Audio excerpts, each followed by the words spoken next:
Welcome to ORPtv. I'm Craig Stagner, and we're coming to you from Nixon, Missouri, the Rad Auto Lift Studio. It's Father's Day, and I hope that all you dads have gotten a chance to sit back, relax, and watch some racing. There's certainly been a lot of it, and the Ozarks is no exception.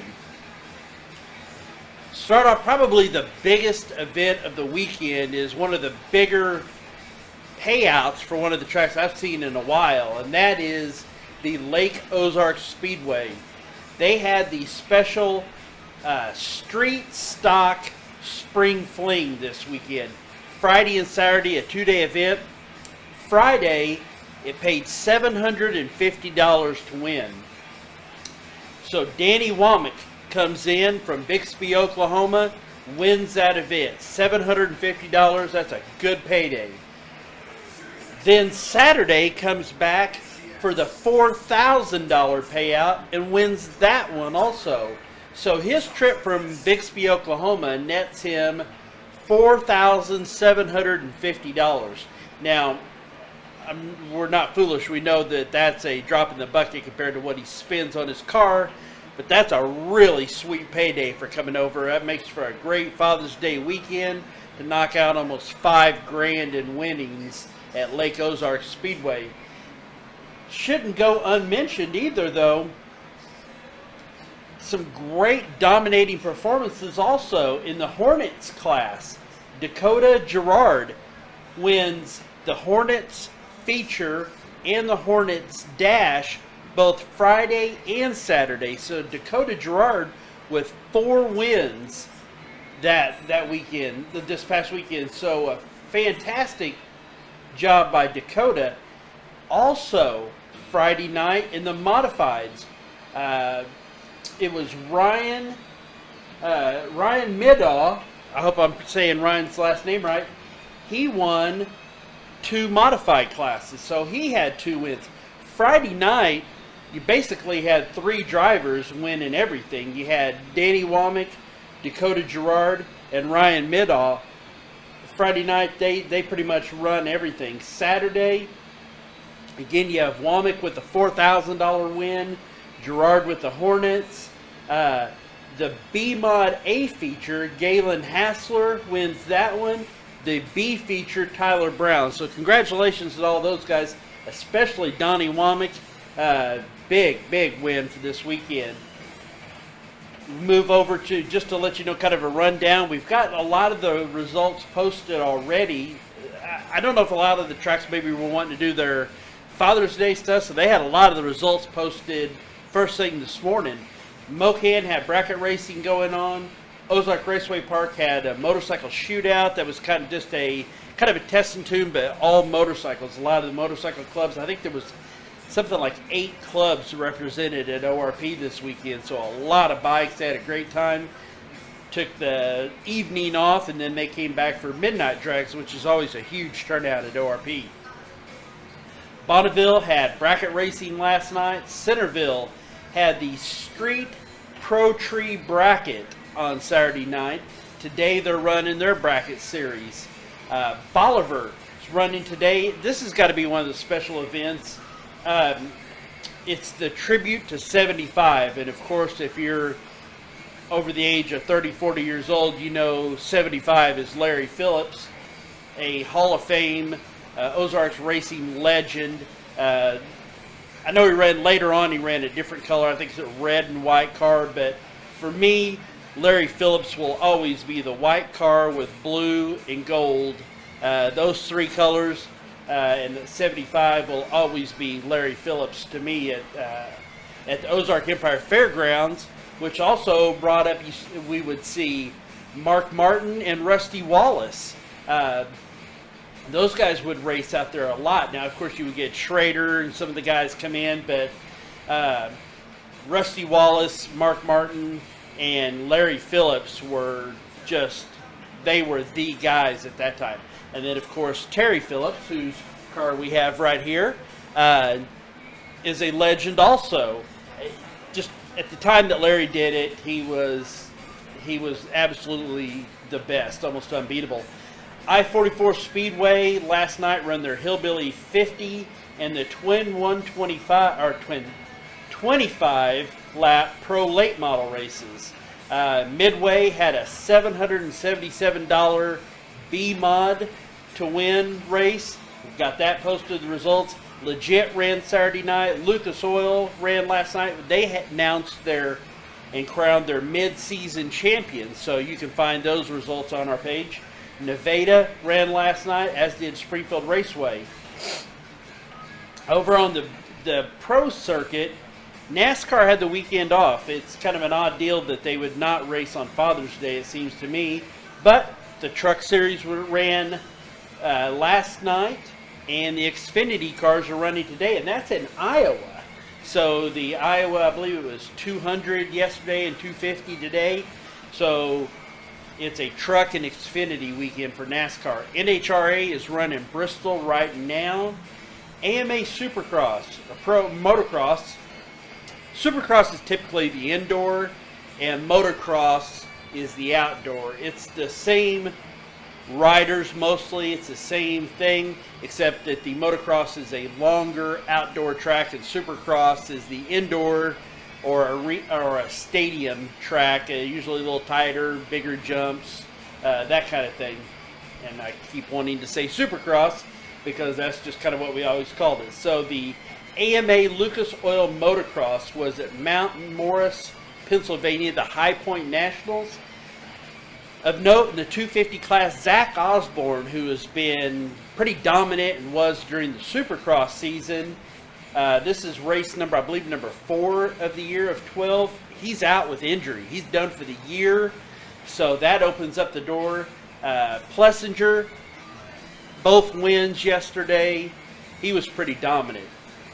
What was great to see in that 250 class was that from Richards, Missouri, which is up around Nevada, Austin Forkner, so we'll call him one of our guys, he did great yesterday. A 4th place in the first moto and a 2nd place in the second moto. 3rd place was nipping right at him, but he was only a few seconds out of 1st place. Those 2 finishes end up netting him a 2nd place overall for the day. So outstanding podium finish for Austin Forkner on the Kawasaki. Kevin Moranz, who is a Topeka rider but does enough here locally in the Ozarks and is a friend of ORPtv that we're proud of him and we're going to claim him, made his, I believe this was his debut with the AMA guys. So this is as high as it gets. And there's about 35 to 40 riders that run the outdoor course. So unlike the indoor, where I think there's usually 22, outdoor bigger course, they can have a lot more riders. Kevin Moranz with a solid 25th place in the first moto and a 20th in the second moto. Top 20 finish against the top 250 riders in the world. Man, that's awesome. That netted him 24th overall, so top 25 day for Kevin Moranz on a KTM. Congratulations, Kevin. I know there's big things ahead in the future for him. 450 class, Benny Bloss from Oak Grove up around St. Louis continues to improve. 6th place in the first moto, 8th place in the second moto, 8th place overall. So Benny Bloss, 8th place in the 450 class. The winners was, again, pretty normal. Eli Tomac, Marvin Muskin, those two just are so much better than everybody else right now. What was surprising was that Jason Anderson didn't even go to this race. I guess I didn't see that he had run at all. Justin Barsha finishes 3rd, which is surprising. A few years ago, he was one of the dominant racers. He's been pretty well back, and I don't even know how much he's raced lately. But Justin Barsha with a 3rd. And one of my riders I really like is Ken Roxon, who had an injury last year and then got back and was doing really well and got injured again. He finished 4th, so a good day for Ken Roxon and really great day for Justin Barsha, a 3rd place finish there. On our local motocross racers, Courtney Gerald, who races the women's class out of down around basically Baton Rouge, Louisiana, ran a track and the name escapes me right now. But she finished up. She had debated on what she was going to do. Well, she went ahead and went to that race yesterday, won the race, and won her class championship by 1 point. Congratulations to Team ORPtv girl rider Courtney Gerald. Outstanding. While we're talking about Courtney, she's going to be doing some training coming up. You've probably seen that on our page. So if you have any questions, you can check out Courtney Gerald on Instagram. You can find her on Facebook. Or you can email her at CourtneyGeraldMX@mail.com. CourtneyGeraldMX@mail.com. Or if you have any trouble with that, you can send a message to us and we'll relay that to her. She's doing some personal training with, I believe, about 12 young riders, and I think she's got a few spots left. Also, one of our Team ORPtv girls, I'm really excited to say Miranda Maverick is stepping back into the ring at Invicta FC 30 in St. Louis, or Kansas City rather, at the Kansas City, I believe it's the Scottish Rite. It's July 21st. 3-0 Miranda Maverick will take on a 5-0 fighter in a featherweight. We will be there to cover that and to cheer on Miranda, hopefully to take that undefeated record one step further. So big things for our Team ORPtv girls. Caitlin Daly had the weekend off, spending time with her dad. Mariah Alverson had the weekend off. I know that they're both, it's hot. It's a good weekend to have off if you're going to be off for the weekend. So big thing coming up here for this week. You want to put this on your schedule. Ozark Raceway Park on Tuesday, Tuesday, is going to host stop number 3 of the Rocky Mountain Race Week. And what this is it's a 1,000-mile voyage, and they from Great Bend, Indiana, I believe is where it was. They start there, make a trek, I guess 500 miles, hitting tracks, and then 500 miles back, and they're going to be making stops along the way and making passes at the track. They have to be driven from track to track, so these are legit street cars that are going to be racing. So they're not trailered, and the only provisions they have for mechanical stuff is what they can haul. So by the end of that voyage, you may see a lot of duct tape and zip ties holding some stuff together, some bubble gum, but it's a war of attrition. They'll average out their time slips, and they'll eventually have winners in, I guess, different classes.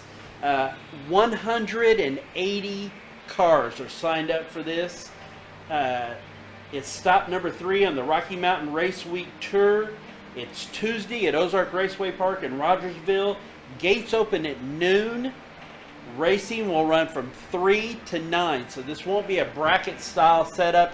I'd say that they'll just run 2 cars at a time. They'll make one pass. So you're going to see something in the range of 90 passes of 2 cars at a time. 6 hours of really cool racing cars. So you want to check that out. It's $15 to get in.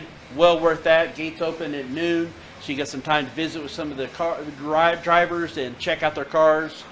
That's Tuesday, Rocky Mountain Race Week at Ozark Raceway Park. Gates open at noon, racing from 3 to 9.